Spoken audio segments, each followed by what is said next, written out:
This is the 3D VIEW-MASTER fairy tale Grandmother Tale's Little Red Riding Hood. VIEW-MASTER Reel 1. Picture 1. Once upon a time there was a little girl who lived with her mother beside the woods.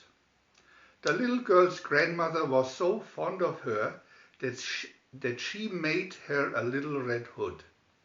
The hood suited her so well that she wore it everywhere.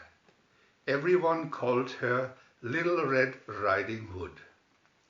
One day the mother said, "Little Red Riding Hood, I hear your grandmother is not feeling very well. I want you to take her this basket of cakes and fruit. Go straight to your grandmother's and do not stray from the path." Little Red Riding Hood set off through the dark woods. She had not gone far before a sly wolf saw her. Picture 2.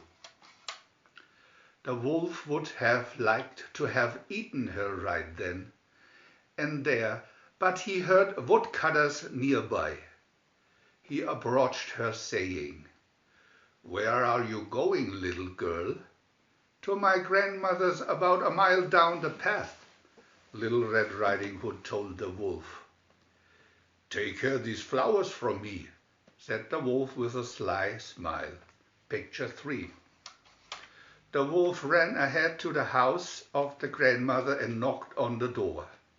There was no answer. The wolf entered and found no one home. He put on the grandmother's nightgown and her glasses. Then he jumped into bed and waited for Little Red Riding Hood. Picture 4. Soon the little girl reached the grandmother's house and knocked on the door. The wolf in a high voice called, "Come in, my dear." Little Red Riding Hood opened the door and saw the strange figure in the bed. She said, "Grandmother, what long arms you have." "All the better to hug you with," said the wolf. Picture 5. "Grandmother, what long ears you have," exclaimed Little Red Riding Hood. "All the better to hear you with," replied the wolf. "What big eyes you have." "The better to see you with, my dear." "Grandmother, what large teeth you have." Picture 6. At that, the wolf sprang out of bed and growled, "All the better to eat you with." Poor Little Red Riding Hood saw that it was really a wolf, so ran as fast as she could for the door. The wolf would have caught her, but tripped on the grandmother's nightgown and fell right on his nose. Picture 7. Little Red Riding Hood ran from the house screaming for help. A woodcutter who happened to be passing by kicked the wolf back into the woods. The grandmother, who had felt well enough to go for a walk, returned in time to see the happy ending. She, Little Red Riding Hood, and the woodcutter sat down to eat the cakes and fruit. Little Red Riding Hood had to tell the story over and over again. VIEW-MASTER Reel 2. The 3 Little Pigs. Picture 1. Once upon a time, 3 little pigs left home to seek their fortunes. The first little pig, a foolish pig, built himself a house of straw. The second little pig, a lazy pig, built his house of sticks. Picture 2. After their houses were finished, the foolish pig and the lazy pig went over to see the third pig. This pig was a wise pig, who was building his house of brick. "You'll wish your houses were made of bricks too, if a wolf comes around," he told his brothers. The foolish pig and the lazy pig just laughed. They joked and danced and lolled around while the wise pig worked day after day to finish his house of brick. Picture 3. A wolf did come around. He chased the foolish pig into the house of straw and called out, little pig, let me come in."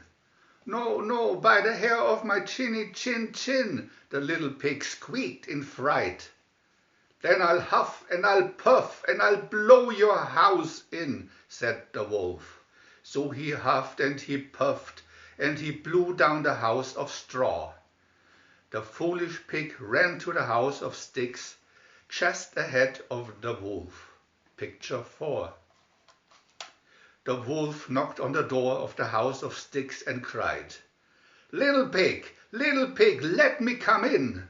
"No, no, by the hair of my chinny chin chin," said the lazy pig. "Then I'll huff and I'll puff and I'll blow your house in," said the wolf. So he huffed and he puffed and he puffed and he huffed and at last blew down the house of sticks. And the two little pigs ran as fast their little legs would carry them to the house of bricks. The wolf went up to the house of bricks and called, little pig, let me come in." "No, no, by the hair of my chinny chin chin," said the wise little pig. "Then I'll huff and I'll puff and I'll blow your house in," said the wolf. So the wolf huffed and he puffed and he huffed and he huffed and he puffed until he was blue in the face, but he could not blow down the house of bricks. Picture 6. "I'll have those pigs for my dinner yet," the wolf said to himself. So saying, he jumped up on the roof of the brick house and started to climb down the chimney. The wise little pig heard noises on the roof. He ran outside and saw what the wolf was doing. "So he won't give up," said the wise little pig. "Let's give him a warm reception then." Picture 7. A pot of boiling water hung in the fireplace. The wise little pig ran inside and removed the lid. When the wolf came down the chimney, he landed kerplash right in the pot. The three little pigs danced around, celebrating the end of the VIEW-MASTER Reel 3.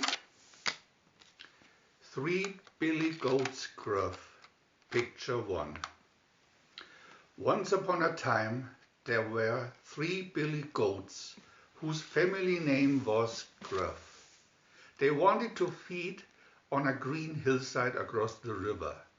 Over the river was a bridge, but under the bridge lived a great ugly troll with eyes as big as saucers and a nose as long as a poker. Picture 2. First of all came the youngest billy goat, Gruff, to cross the bridge. Trip, trap, went the bridge. "Who's that tripping over my bridge?"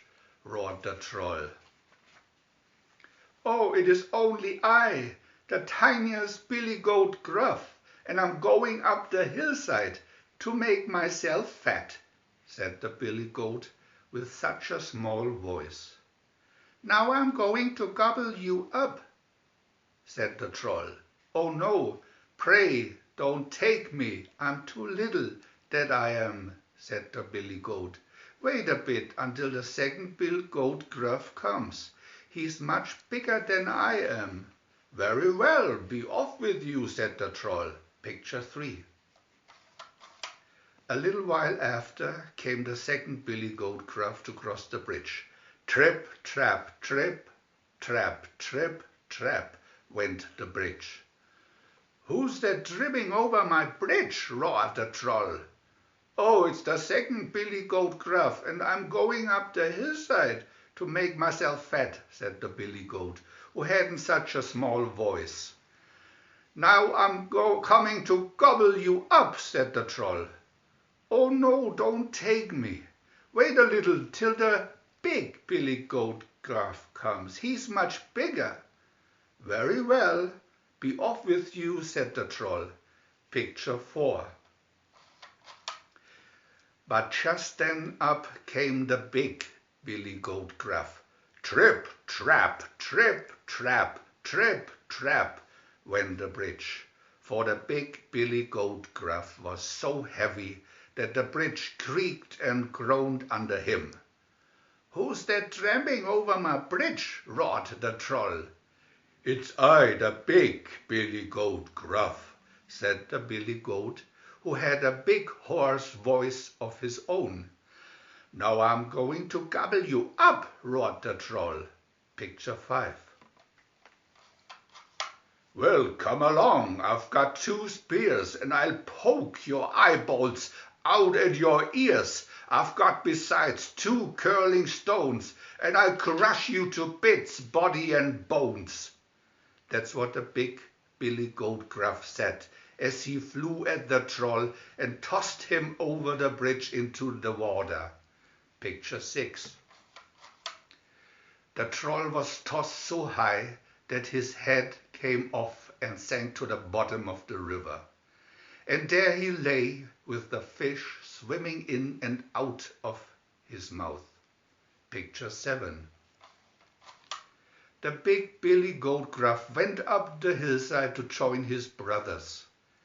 There the billy goats got so fat that they were scarcely able to walk home again, and if the fat hasn't fallen off them, why they're still fat, and so snip, snap, snout, this tale's told out.